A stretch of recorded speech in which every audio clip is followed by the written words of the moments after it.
Hi everyone, this is Kirk Simpson from Atlanta Carnivorous Gardens. Welcome into the first video in our Sarracenia seed growing course. This is going to take you through growing North American pitcher plants from seed all the way to mature flowering size plants outside. This is going to be the first video in that course and we're really excited to dive in. So it's a really exciting week here because this week we got these two packages in the mail. And these are my 2020 Fall North American Pitcher Plant Sarracenia seed orders. So I'm really excited to dive in. These are from Jeremiah Harris. These are from Danny Powell. I've got some currently in stratification from Phil Felizi. I'm growing over 60 crosses this year, which I'm really excited to get started with. And I want to take you through the process from A to Z all the way so that you can feel prepared to do the same here at home.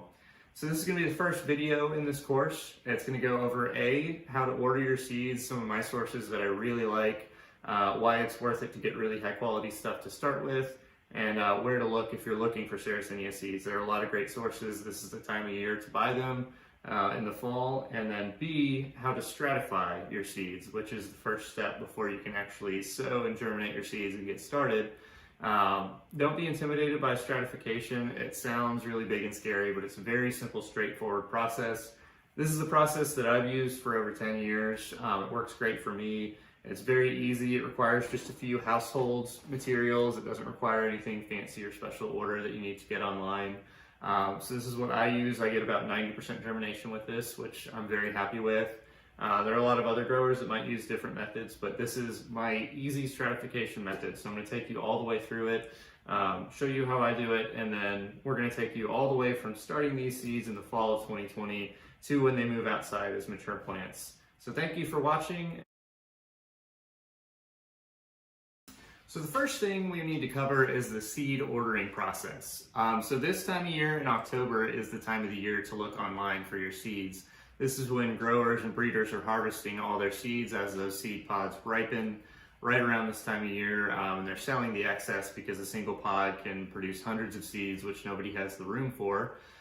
So there are a lot of great sources online. I'm going to list those in the description below. I will accompany this with probably a blog post of some good vendors that currently have seeds up listed for sale. There are a few that are a little bit more time sensitive, so you do want to strike when you can here in October. But if you miss out on this window, don't worry about it. You can buy seeds pretty much year round from a lot of vendors that keep their excess stock online. When I buy seeds, I tend to splurge a little bit. You might see that some of these sources, you might see $20 to $30 to $40 price tags on specific crosses and be kind of sticker shock. But it's really worth it to actually splurge for high quality seed to start with, as you can see here. When you buy seeds, you're basically investing in a 3 to 4 year project before you get anything mature that you can move outside that's a large flowering size plant. So you don't want to get 3 or 4 years down the road and wish that you had gone with higher quality seed to start with. So what we're going to be looking at are named crosses, things from established breeders that have been doing this a really long time and have great success at producing really high quality crosses. You can see here, these are some plants from Phil Felizi that I got a few years ago, and you can see they're just now right about at young adult stage. They should have probably moved outside, but they will next spring, and probably the year after that is when we'll see the first flowers. So we're 3 years out, and these are just now starting to look like big mature plants, but you can see why it's worth it to go with some high quality seed to begin with, because you get this really high quality plants here. All of this stuff in here, I believe, is from Phil Felizi, but don't worry if you're just a beginner and you're starting out and you want to save a little bit of money. There's lots of open pollinated things can also produce really great stock, but in my opinion, it's worth it to actually splurge and invest in something that's going to be a high quality cross that is going to produce some really nice plants from breeders who have been doing this for a long time. So I'll include my list in the description. I'll also do the blog post like I talked about, which will kind of go into some of the strengths of each breeder and each source and why you might want to consider each of them. Okay, so just quickly we'll walk you through what you're actually going to receive in the mail once you order your seeds. Again, all of this is generally mail order unless you have a good local source. It's usually worth it to go online because then you get access to basically everybody's collections, and all the breeders online generally have their listings up this time of year. So this is the package I got from Jeremiah Harris. earlier in the week. This is the bulk of the seed that I'm going to be starting this year. So just to give you an example, here's what the seed's going to come packaged like. These little paper envelopes are super nice. Jeremiah does a great job packaging all of these. This cross is Titan crossed with Purpurea venosa Montana, and I believe that's his seed code JHP4. So you can see he's got these taped down. When you open them up, generally growers put somewhere between 20 to 50 seeds in a packet. So you can see in there what they actually look like. I'm not going to sprinkle them out because I don't want them to go all over my counter, but you can see in there's probably 30 to 40 seeds, which is a good start, definitely, to fill up one of these size pots, which is what I start with. This is another package from Danny Powell, another great breeder out in California. And you can see this is Vicious Valentine crossed with Hot Lips. It's his cross number 33. You do want to make sure you're labeling and keeping track of basically everything. It's very easy to lose track of labels and which cross was sown where. And you don't want to get 4 years down the road and have a bunch of really nice plants that you don't know what the parentage is, because when you trade and sell those plants, people are going to be interested to know what the actual cross is behind it.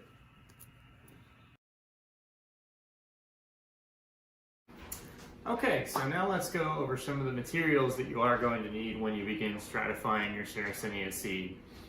Looking at what kind of happens in nature with Sarracenia, what you're trying to do is speed up and recreate what actually happens in nature. So North American pitcher plants generally send up their flowers early in the spring. Usually it's before any of their pitchers, to avoid actually eating any of their pollinators, to allow their flowers to be pollinated so that they can set seed in that year. So the flowers come up in spring, they're pollinated, and they spend all summer developing and ripening before they're fully developed in the fall, right around this time in October, when they split open and they fall to the ground. So in that natural bog environment, typically those seeds will fall to the ground. It'll be a damp, wet environment over a cold winter spell, which will be cool but not really too many hard frosts, typical for what we get here in the American Southeast. So what you're trying to do when you stratify is actually to go ahead and speed up that process a little bit while giving them that damp, cool environment to wear down that seed coat so that the seed is ready to sprout and germinate when you do go ahead and plant it down the road. So some of the materials I've got here today you don't need to actually stratify, but they are things that you're going to need when you actually go to plant those seeds. So it's a good idea to go ahead and order them now so that you have them on hand when your seeds come out of the fridge and they're ready to be planted. So the first thing you need is just a standard roll of paper towels. Try not to get anything too thin or flimsy, but generally anything that's good enough for your kitchen is going to be good enough for your seeds. Just standard, I think this is a Publix brand roll of paper towels. You're also going to need just standard sandwich size Ziplocs. If you're stratifying a bunch of crosses like I am, make sure you get the value pack. Each cross gets its own bag. But yeah, these are great, very affordable, very easy way to do it. Like I said, this is my easy way of stratifying, so you only really need household, regular kitchen items that you're going to have on hand anyway. You're also going to want to have your standard, just regular old Sharpie. Labeling is incredibly important, especially down the road when these plants are mature and you might be trading them or selling them or distributing them otherwise. Other breeders and growers are going to be very interested to know what the parents are for the plant they're actually receiving. So it's very important at this stage to make sure that you're maintaining your labels, you're being diligent. It's very, very important to keep track of that, and it's really easy to confuse which seeds went in which bag. They all look the same, so just make sure that you're being very diligent with your labeling. To that end, I also use these just standard plastic plant labels. I have a blog post about where I get these with a link. I can also throw that in the description if needed. But these are just standard plant labels. They're pretty cheap. I get them on Amazon. I believe I get 1,000 for somewhere around $25. So they're very affordable. They last a long time. Smooth surface, which is important for my handy label maker. Again, this link is in that same blog post. This is around 25 bucks. You don't really need it if you're only growing maybe 5 or 10 crosses. But when you're doing 60 plus crosses like I am, and you're transplanting them out into hundreds of different pots, this saves a lot of time over handwriting all those fancy Latin names of things. Once you get into these fancy crosses, the names can be really long, so having a label maker makes it really handy to just press that button and make a bunch of labels very quickly. You'll also just want your standard 10-20 plastic tray. You can get this from any greenhouse outlet online. You can get this usually locally at nurseries as well. It's just a black plastic tray that's 10 inches by 20 inches long with no drainage. A good way to keep your plants watered without spilling water everywhere. I keep about an inch of water in the trays as the seedlings grow, and that tends to be exactly what they need. So to go along with that 10-20 tray, you're also going to want to get a humidity dome. Preferably you get one that has some ventilation on top. There are a lot like that. This time I didn't get that, so what I'll do instead is I'll just remove the humidity dome every now and again. We get some air flowing so that fungus and things don't build up on the soil. It's not too constantly humid. Here in Atlanta, we do have a pretty high relative humidity, so once the seedlings are germinated and fully off and growing, I'll pretty quickly wean them off of the humidity dome into just ambient humidity. A lot of growers really stress the importance of humidity. For me, it's really only important when you're actually germinating the seeds, and then you can start hardening them off to just whatever your ambient humidity is. Here in Atlanta, it's around 55%, which is very adequate for growing North American pitcher plants. You're also going to want to get this. This is Max C fertilizer. This is, I believe, 1.5 pounds, and it's lasted me 3 years, and I still have half of the container left. So it lasts you a really, really long time. You dilute it down a lot before you actually apply any, but it's sort of the gold standard for any fertilizer for carnivorous plants. You can use this for pretty much anything, so definitely highly recommended. This will speed up the process. We talked about speeding up the natural process. In nature, pitcher plants generally take 4 to 5 years to reach maturity and flowering size. This can cut that to 2 to 3 years, and you can really see some nice seedlings very quickly as long as you're diligent about fertilizing. We'll go into more detail on that later because you definitely don't want to overdo it and have a bunch of fungus and things growing on your soil. You can overdo it, but generally this is pretty safe, and the plants will really, really appreciate it, so it's very highly recommended. And then this is just my standard 4-inch pot that I start my seeds in. So this is just a circular 4-inch pot. It doesn't have to be this exact pot. I do have a link to where to get these if you're interested. But you can really use any decently sized pot to grow as a community pot. When the plants get a little bit older, you can fit generally 4 to 5 in a pot like this. But when they're just starting out, as you can see, I'll start as many as 25 to 30 in this size pot, and it does really well until they're ready to be transplanted. Okay, so let's get to some actual stratification. As I went over in the earlier parts of the video, this is a really straightforward process. I'm going to take you through steps all the way through. Let me know if there's anything I gloss over, I don't really cover. I know when I started out I had a lot of questions, so feel free to leave a question in the comments or reach out to me directly. I'm happy to answer on either medium. But yeah, just let me know if there's anything I gloss over or I go too quick that you have questions about. So the first thing you're going to do when you actually start stratifying is just take one sheet of your paper towels, nice and neat like that. You can take 2 or 3 if you need, but yeah, just one is generally cleaner just to cut down on waste, but take as many as you need. It's not a big deal either way. So once you have your paper towel sheet, you're going to go ahead and run it under your water here and get it nice and soaked. Now, if you do have a hard water supply or a lot of dissolved solids, you might want to go ahead and get distilled water just to cut down on fungal growth. There are a lot of growers that are concerned about fungal growth and mold and things like that in stratification. I don't have that concern. Here in Atlanta, we have a pretty clean water supply. Our water comes directly from the Chattahoochee River, which runs straight through town, and it's generally pretty clean. I will occasionally get mold in some of my stratifying seeds, but it doesn't actually usually inhibit them from sprouting. So it's not something I concern myself with. If you do have a different water supply and you're concerned about it, distilled water is 100% safe. You can get usually a gallon for around 50 cents, so it's worth it. But yeah, it's not something that I'm super worried about, so I just use tap water, which is what I use for all of my plants. Once you get your paper towel soaked like this, you're going to want to go ahead and wring it out. you want your paper towel to be damp, but you definitely don't want it to be saturated. If it's soaked all the way through and it's dripping, that's going to encourage, again, mold and fungus and things like that to grow while it's in stratification, which is never a good thing. But if it's also too dry, then you're not going to wear down the seed coat like you need to, and you're not going to get good germination. So this is right about where you want it, where it's damp, it's not dripping, but it's, again, not bone dry or drying out or anything like that. So once you have it like this, I'm going to go ahead and put this on a nice cutting board so we have a clean surface to work on, and you all can see what I'm going to do here. So the seed that I'm going to be stratifying in this video is from Danny Powell. It's Super Heavy Veins by Adrian Slack. A really nice colorful cross. I'm excited to see how this turns out. Danny likes to ship his seeds in these little Ziploc bags, which are really nice, but sometimes when you're dumping the seeds out, they'll get caught on this little lip here. So I'm just going to go ahead and I will cut it like this. The seeds come out nice and neat. And once it's cut like that, what I'm going to do is I'm going to try to spread the seeds around as best I can. It's not super scientific. You don't need to make sure things are perfectly spread or get this amount of seeds in this, part of the paper towel or anything like that.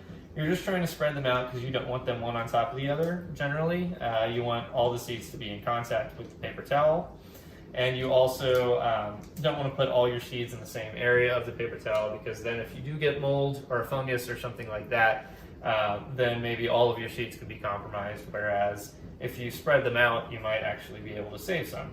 So once I get them like this, I'm going to use my finger and I'm going to spread them out even more. Again, you're just trying to get them generally spread out, not perfect. Be careful, the seeds will stick to your finger, and you definitely don't want to be mixing seeds when you're doing a lot of these or anything like that. But hopefully you can see there, that's generally the level of spread out that you want them. Just kind of generally, not one on top of the other. Once you get them good like this, you're going to go ahead and fold your paper towel. Again, you're going to try to press this down so the seed is in contact with the paper towel on both sides. And generally, as you fold it, you kind of want to go in a way to make sure that the seed is coming in contact with at least 2 layers of the paper towel on each side. Just a good idea to make sure that you're actually getting adequately soaked through in terms of making sure it's damp. And then once you fold it up like this, I like to fold to about this size. I think this is about a silver dollar, something like that. But this is what I use. Again, it's not something that you need to do perfectly. You don't need to copy exactly what I do, but this is how I do it, and it generally works pretty well. Then you're going to go ahead and take your sandwich Ziploc bag.